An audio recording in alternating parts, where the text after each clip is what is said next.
세상에는 억울한 일들이 참 많습니다.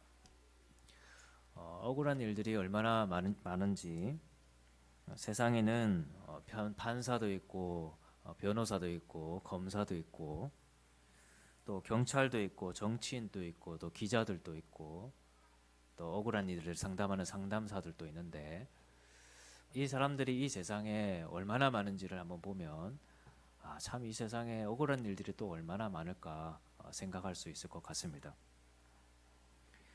또 요즘에는 이런 사회적인 제도 속에서 억울함을 풀지 못하는 일들도 많이 발생합니다. 그렇다 보니까 유튜버들이나 시민 기자들이나 이런 분들도 많이 활동을 하고 있습니다. 이런 현상들을 볼 때 참 이 세상에 억울한 일들이 얼마나 많으며 또 그 억울함을 풀지 못하는 일들도 얼마나 많은지 우리는 생각해 볼 수 있을 것 같습니다. 실제로 우리는 억울한 일들을 많이 보고 삽니다. 뉴스나 유튜버나 이런 것들을 보면 억울한 일을 당한 사람들의 사연이 얼마나 많이 나오는지 모릅니다. 요즘 드라마들도 보면 이런 억울한 일들에 대한 내용들이 배경이 되는 경우도 굉장히 많은 것 같습니다. 또 더 나아가서 이런 사회적인 제도가 해결하지 못하는 문제들에 대해서 사적인 제재나 또 사적인 복수를 하는 그런 이야기들도 많이 나오고 있는 것 같습니다. 여러분 억울한 일을 겪어보신 분들이 계십니까? 여러분 억울함은 왜 생기는 걸까요? 억울함은 또 어떻게 우리가 풀 수 있는 걸까?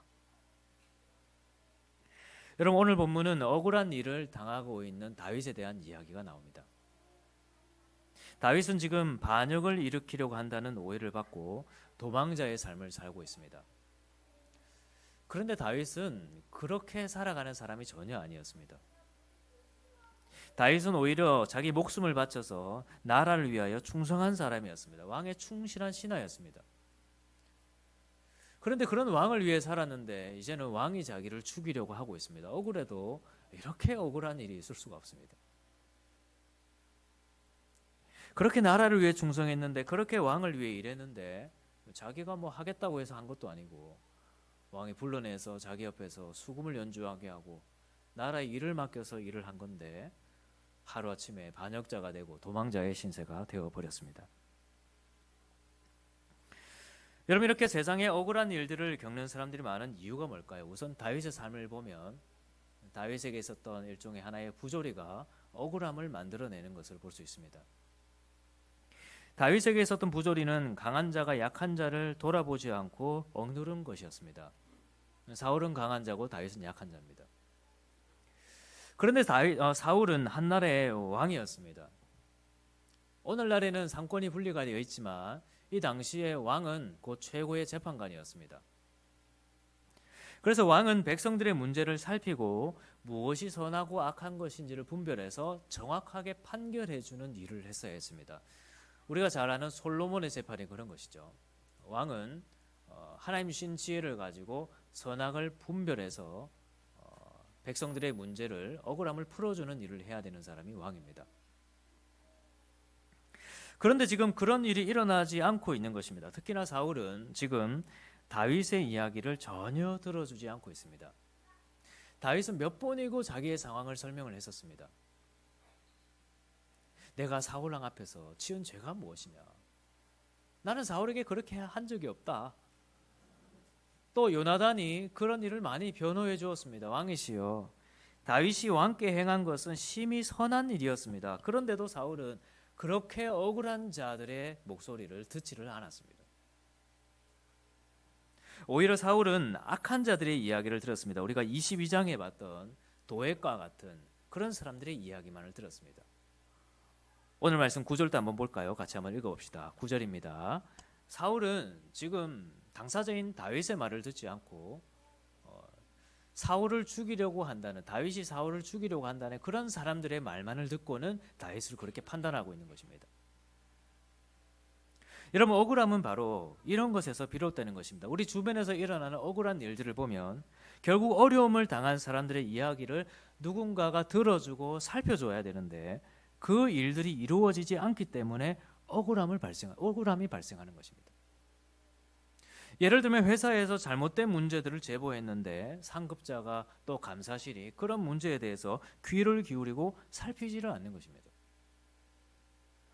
자기는 옆에 있는 사람들과의 관계에서 무슨 오해가 발생을 했는데 내가 내 사정을 이야기를 하고 오해가 될 만한 일들을 상세하게 설명을 하는데도 그 이야기를 들어주지를 않는 것입니다. 각자가 다 자기의 생각과 판단에 따라서 그 사람에 대해서 그냥 그렇게 생각해 버리는 것이죠. 거기에서 막 사람이 억울함이 원통함이 발생하는 것입니다.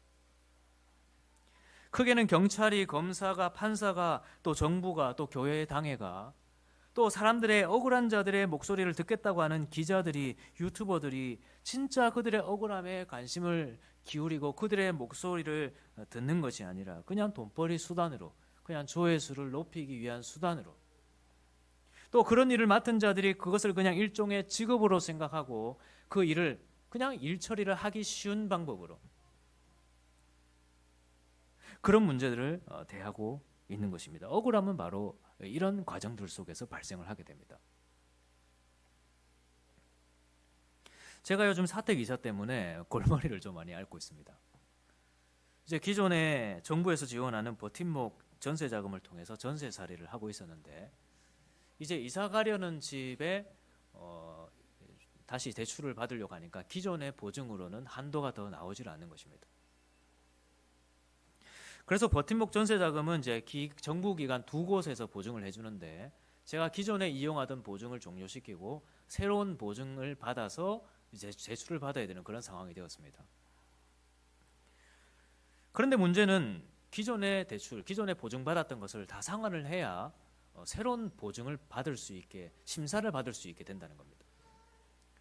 이게 지금 서민들이 이용하는 보증이고 전세자금 대출인데 이 서민들이 지금 전세금의 80% 되는 돈을 어디서 구해가지고 지금 그걸 상환하고 새로 지금 신청을 받겠습니까? 물론 여러 가지 사정이 있으니까 제가 거기까지 판단하지는 않겠습니다. 그것도 문제인데 또 다른 문제는 이제 새로운 보증이 이제 허그 보증을 받아서 이제 대출을 받아야 되는데 인터넷 후기를 보니까 이 허그 보증이 절차가 많이 까다롭다고 합니다. 그래서 은행에서는 허그 보증보다는 HF 보증을 많이 권하고 그걸 통해서 대출을 하려고 한다는 것입니다. 정부에서 서민들 주거 안정을 돕겠다고 보증기관을 만들고 두 곳이나 만들고 그것을 수탁할 수탁은행을 지정했는데 보증기관에서는 수탁은행이 그런 일을 당연히 한다고 허그 보증 취급한다고 이야기를 하고 은행 본사에서도 우리 은행은 허그 보증을 취급한다고 이야기를 하는데 각 지점에 가면 절차가 까다로워서 잘 해주지 않는다는 것입니다. 그래서 이 문제로 지난주 금요일에 은행 4곳을 돌아다녔습니다. 그 전날까지 하면 은행 5곳을 돌아다녔습니다. 인터넷을 보니까 요즘 젊은 사람들 집을 구하기 위해서 은행 뺑뺑이를 돈다 하더라고요. 이런 일로 기사도 나가도 그래도 이런 문제가 쉽사리 해결될 것 같지는 않습니다. 여러 가지 얽혀있는 문제들이 많겠죠.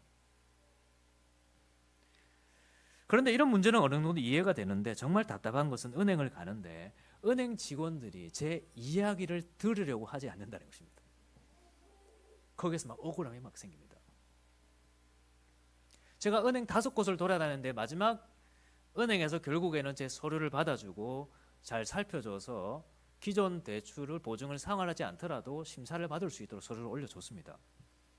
다 되더라고요. 길은 있더라고요. 그런데 그렇게 다녔던 은행들 중에서 제 서류를 손에 받아준 사람은 마지막 그 은행밖에 없었습니다. 제 서류조차 받으려고 하지를 않습니다. 그래서 벽에 대고 그냥 이야기를 하는 것이죠. 결국 마지막에 하는 이야기는 이런 얘기입니다. 우리 지점은 직원이 적어서 허그 보증은 원래 안 해줍니다. 아니 본사는 해준다고 하는데 지점은 왜 안 해줍니까? 제가 다음 주부터 휴가라서 다른 은행을 가보십시오. 휴가 갔다 와서라도 해주겠다고 하면 용기라도 날 텐데. 우리 은행은 허그 보증이나 HF 보증이나 한도를 똑같이 해준다고 합니다. 보증업체 전화하면 다른 말을 하는데 제가 꼼꼼하게 알아보고 가는 편이거든요. 보증업체 전화해서 관련 규정을 다 정리해서 가는데도 한도를 똑같이 봐준다는 겁니다. 그냥 HF 하라는 것이죠. 그러면서 어떤 분은 제가 규정을 가지고 이야기를 해도 이건 내부 사정이다. 그러면서 어떤 분은 이제 자기보다 직급이 낮은 신입 사원한테 이걸 떠넘기더라고요. 결국 신입 사원이 또 안 된다고 하고 그냥 가라고 했습니다. 그러면서 하는 말이 뭐 부실채권이고 뭐 그러더라고요. 제가 부실채권 정도는 아닌데, 보증단체에서 보증을 해주더라도 부실채권은 대출을 안 해준다는 겁니다. 제 서류를 받아보지도 않고 제 신용을 조회도 안 해보고, 제가 그래도 남에게 돈을 꾸어본 적도 없고 남의 돈 떼본 적도 없고 신용관리는 잘 하려고 노력하는 편이고, 남의 돈 빌려본 적도 없지만 제 소관인 빌리면 반드시 그 다음 날은 갚아준다는 생각을 갖고 있는데, 저는 신용카드 대금도 14일, 15일이 결제일이면 그때까지 안 놔둡니다. 첫째 주 사례받으면 바로 다 갚아버립니다. 남의 돈 갖고 있는 걸 굉장히 찜찜하게 여깁니다. 제 서류를 받아보지도 않고 제 신용을 조회해보지도 않고 마치 부실채권인 것처럼 대출을 안 해주려고 한다는 것입니다. 그 내부 사정을 다 모르니까 제가 판단하지는 않겠습니다. 하지만 그런 모습에서 억울함이 발생하는 것입니다. 바로 그런 일에서 원통함이 발생하는 거예요. 어쨌든 이야기는 들어줘야 될 거 아니에요.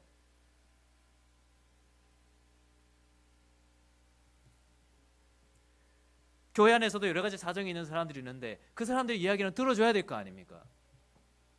보여지는 것만을 가지고 이야기하지 말고 어떤 생각들을 갖고 있고 어떤 상황들이 있는지 이야기를 들어줘야 될 거 아닙니까?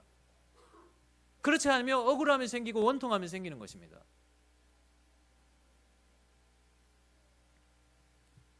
저는 뭐 작은 문제지만 요즘 뭐 전세 사기를 당한 분들이라든지, 지금 뭐 티몬이나 위메프 문제처럼 정말 생사가 갈리는 분들이라든지, 아니면 국가를 위하다가 큰 사고를 당한 분들이라든지, 어떤 큰 부조리한 일을 겪은 사람들이라든지, 이런 분들은 어떻게 하냐는 것입니다. 누구 들어줄 사람이 안 들어주면, 판단해야 될 사람이 판단을 안 하면, 살펴야 될 사람이 안 살피면 그런 사람들이 어떻게 되냐는 것입니다. 법 테두리 밖의 일이고 회사 규정 밖의 일이니 나는 모르겠다, 그런 일을 하라고 국회의원 세운 거잖아요. 법 테두리 밖에 있는 일을 법 테두리 안에서 처리할 수 있도록 법을 만들고 개정하라고 국회의원 세운 거 아닙니까? 근데 내도록 하는 일은 상대방 비방하고 싸우고, 저는 밖에 있는 현수막 보면 정말 한심합니다. 국민들 세금 가지고 현수막 걸고 당을 운영하는데 현수막 보면 늘 상대방 비방하고 싸우는 얘기밖에 안 해요. 정책 이야기 안 합니까?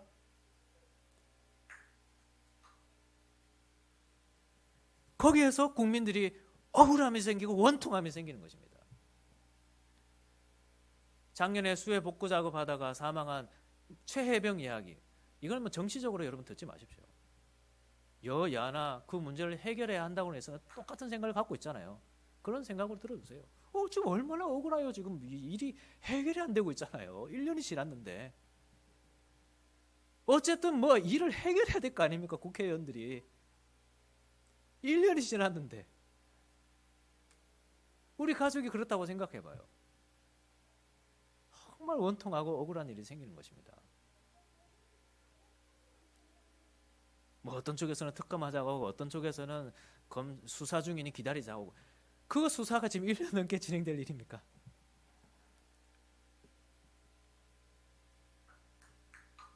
정말 이런 문제들에서 원통함이 생기는 것입니다.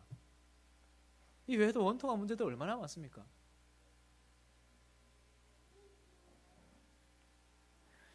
여러분, 우리는 이런 억울함을 어떻게 해결해야 될까요? 여러분, 다윗에게 절호의 기회가 찾아왔습니다. 하루는 다윗이 엔게디 광야라는 곳에 있었는데 사울이 자기를 찾으러 온다는 소식을 듣고는 굴에 숨었습니다. 근데 사울이 좀 뭐가 급했는지 이 굴 속에 혼자 들어와서 잠시 혼자 있게 된 것입니다. 그러니까 다윗은 굴 안에 있고 사울은 이제 굴 밖에서 들어오는 거죠. 빛이 밖에서 안으로 들어오니까 밖에서 들어오는 사람은 안을 못 볼 것이고, 안에 있던 다윗은 사울을 정확하게 봤을 겁니다. 여러분이라면 이 상황에서 어떻게 하겠습니까? 억울함을 풀 절호의 기회가 찾아왔습니다. 지금 자기를 죽이자고 3,000명의 군사를 이끌고 왔습니다. 사울이 3,000명 군사 이끌고 전쟁한 것은 다른 민족하고 전쟁할 때 3,000명 데리고 나가서 전쟁한 적이 있었습니다. 그런데 지금 이 다윗 한 사람 잡겠자고 3,000명 끌고 왔습니다. 다윗에게 먹을 것을 내어주고 무기를 내어줬다는 이유로 제사장들을 다 죽이라고 명령한 사람입니다. 억울함을 풀 절호의 기회가 찾아온 건 아니겠습니까? 그런데 다윗은 사울을 죽이지를 않았습니다. 10절을 같이 한번 볼까요? 같이 읽어봅시다. 시작. 오늘 여호와께서 굴에서 왕을 내 손에 넘기신 것을 왕이 아셨을 것이니이다. 어떤 사람이 나를 권하여 왕을 죽이라 하였으나 내가 왕을 아껴 말하기를 나는 내 손을 들어 내 주를 해하지 아니하리니 그는 여호와의 기름 부음을 받은 자이기 때문이라 하였나이다. 여러분, 다윗은 사울을 죽이지 않았습니다. 옷자락만 살짝 베었죠. 그러니까 얼마든지 사울을 죽일 수 있는 상황이 있었음에도 불구하고 죽이지 않았다는 것입니다. 왜 그랬을까요? 13절 한번 봅시다.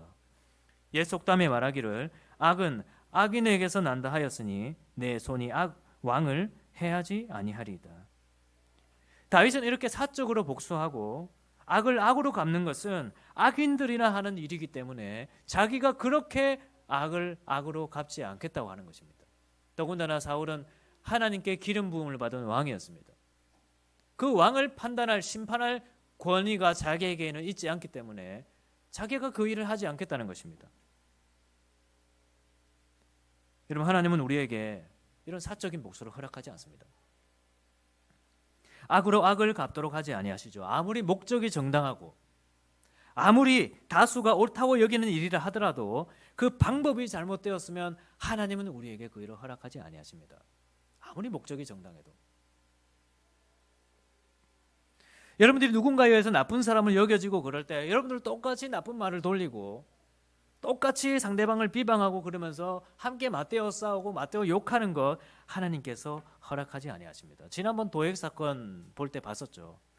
의인들은 악인들을 보며 그냥 비웃는 것입니다. 그냥 비웃으세요. 맞대어 욕하고 맞대어 싸우고 맞대어 악을 행하지 말고 그냥 비웃으십시오. 하나님은 우리에게 맞대어 싸우고 제대로 한번 기다렸다가 갚아줄 때가 되면 내가 정말 한번 대갚아줘야지라고 하는 그런 삶을 하나님은 우리에게 원하지 아니하십니다. 왜냐하면 악은 악인에게서 나는 것이기 때문입니다. 그렇다고 아무것도 하지 말라는 말은 아니죠. 지금 다윗 보세요. 최선을 다해 자기의 무죄를 변호합니다. 그것이 사울의 옷자락을 벤 일입니다. 11절을 보십시오. 내 아버지여 보소서, 내 손에 있는 왕의 옷자락을 보소서. 내가 왕을 죽이지 아니하고 겉옷자락만 베었은즉 내 손에 악이나 죄의 꽈가 없는 줄을 오늘 아실지어다. 다윗은 지금 최선을 다해 자기의 무죄를 주장하고 있습니다. 우리도 그래야겠죠. 최선을 다해 우리의 상황을 설명하고 억울함을 풀기 위해서 정당한 방법을 사용해야겠죠. 다른 사람의 도움을 요청하고 자기의 상황을 설명하고 필요하다면 하나님께서 제정해 두신 사법적인 절차와 행정적인 절차를 통해서 우리의 억울함을 풀기 위해 노력해야 됩니다. 그러나 우리는 절대로 우리의 손으로 악을 행해서는 안 됩니다. 그것이 아무리 정당한 목적을 갖고 있다 하더라도 그것이 세상의 악인을 심판할 수 있는 기회라 할지라도 우리의 손으로 악을 행해서는 안 됩니다. 하나님이 그 일을 우리에게 맡기지 않으셨기 때문입니다. 하나님은 그 일을 맡기신 권세자들이 있습니다. 그 사람들을 통해서 하나님께서 그 일을 하십니다. 우리에게는 그 일을 맡기지 않으셨습니다. 여러분, 그렇다면 우리는 어떻게 해야 될까요? 이 세상에는 이렇게 정당한 방법을 사용해도 억울함을 풀지 못하는 일들도 너무나 많습니다. 또 그 정당한 방법을 사용하는 절차도 너무나 까다로울 뿐더러 너무나 피곤한 일입니다. 그런 일을 한다고 하더라도 악인들은 얼마든지 법의 망을 피해 가기도 합니다. 사법적인 심판을 받는다고는 하지만 억울한 자들이 당한 피해에 비해서는 너무나도 경미한 판단을 받는 경우도 많습니다. 억울함이 더 쌓이는 것이죠. 우리는 어떻게 해야 될까요? 12절 한번 봅시다. 12절 같이 한번 읽어보겠습니다. 시작. 여호와께서는 나와 왕 사이를 판단하사 여호와께서 나를 위하여 왕에게 보복하시려니와 내 손으로는 왕을 해하지 않겠나이다. 또 15절 읽어봅시다. 그런즉 여호와께서 재판장이 되어 나와 왕 사이에 심판하사 나의 사정을 살펴 억울함을 풀어주시고 나를 왕의 손에서 건지시기를 원하나이다 하니라. 여러분, 결국 우리는 하나님을 의지해야 됩니다. 우리는 우리의 원통함과 우리의 억울한 문제들 속에서 하나님을 의지해야 됩니다. 여러분, 하나님은 어떤 분이십니까? 첫 번째는 하나님은 공의로운 재판관이십니다.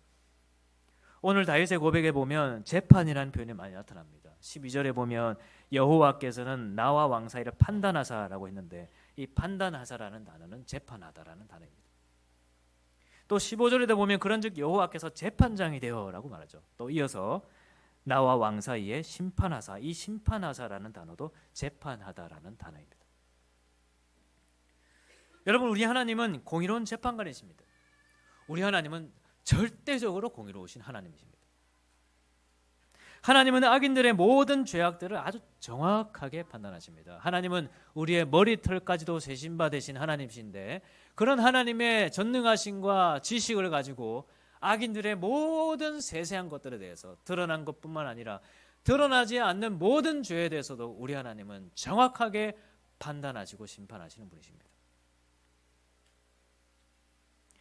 두 번째로 우리 하나님은 우리의 사정을 살피시는 재판관이십니다. 15절에 보면 그런즉 여호와께서 재판장이 되어 나와 왕 사이를 심판하사 나의 사정을 살펴라고 고백하고 있습니다. 우리 하나님은 억울한 자들의 억울한 상황을 살펴주시는 분이십니다. 여기서 살펴라는 말은 눈으로 보다라는 의미도 있지만 정말 관심을 기울여 돌보고 보살피다라는 의미로도 사용이 됩니다. 하나님은 그의 사랑의 눈으로 억울한 자들의 억울한 상황을 살펴보시는 분이십니다. 세상 사람들은 우리의 사정을 살피지 않고 우리의 목소리를 들으려고 하지 않을 수도 있겠지만, 우리 하나님은 우리의 사정을 살피시고 우리의 목소리를 들으시며 우리의 억울한 문제들을 풀어주시기 위해 힘쓰는 분이십니다. 세 번째로 우리 하나님은 그런 우리의 억울함을 풀어주시는 분이십니다. 15절에 보면 그런즉 여호와께서 재판장이 되어 나와 왕 사이를 심판하사 나의 사정을 살펴 억울함을 풀어주시고라고 고백하죠. 이 억울함을 풀어주시고라는 말은 복수해 주시다라는 표현입니다. 여러분, 우리 하나님은 복수의 하나님이십니다. 우리 하나님은 공의로운 분이시기 때문에 악에 대하여 반드시 심판하며 복수하는 분이십니다. 우리는 억울한 일들 속에서 이러한 하나님을 믿고 의지해야 됩니다. 여러분, 우리 하나님이 이런 하나님이신 것을 우리는 믿으며 살아가야 됩니다. 믿으십니까? 우리 하나님은 죄에 대하여 심판하며 복수하시며 억울한 자들을 돌보아 주시는 하나님이십니다. 이 사회에 있는 모든 합법적인 수단을 우리가 동원해도 풀리지 않는 억울함들이 많은 이 세상 속에서 우리 하나님은 억울한 자들의 마음을 살피시고 그들을 대신하여 복수해 주시는 분이십니다. 여러분, 세상을 보십시오. 억울함이 풀리지 않는 일들이 얼마나 많은지 모릅니다. 돈을 들이고 시간을 들여서 재판을 하지만, 몇 년간 고생을 하지만 결국 그 사람들이 당하는 심판을 보면 피해자들이 당한 피해에 비해서는 너무나 경미한 것들을 봅니다. 억울함이 풀리기는커녕 억울함이 더 쌓이는 경우도 봅니다.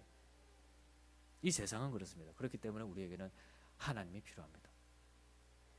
하나님은 그를 의지하는 모든 자들의 하나님이 되어주십니다. 하나님은 약한 자들, 억울한 자들, 원통한 자들의 하나님이십니다. 그들을 위해 일하시는 분이십니다. 여러분, 우리의 억울한 일들 속에서 이런 하나님을 믿고 의지하는 우리 모두가 되기를 주님의 이름으로 축원합니다. 우리가 당하는 억울한 일들 속에서, 그래서 스스로 분노하고 악한 생각을 하고 또 스스로 악을 행하면서까지 그 억울함을 풀려고 할 수밖에 없는 이 세상 속에서 우리는 하나님을 바라보고 하나님의 나라를 바라보면서, 그래서 이 하나님으로 말미암아 끝내 정의가 강물처럼 흘러가고 공의가 하수처럼 흘러가는 그런 나라를 바라보며 살아가는 그런 우리 모두가 되기를 주님의 이름으로 축원합니다.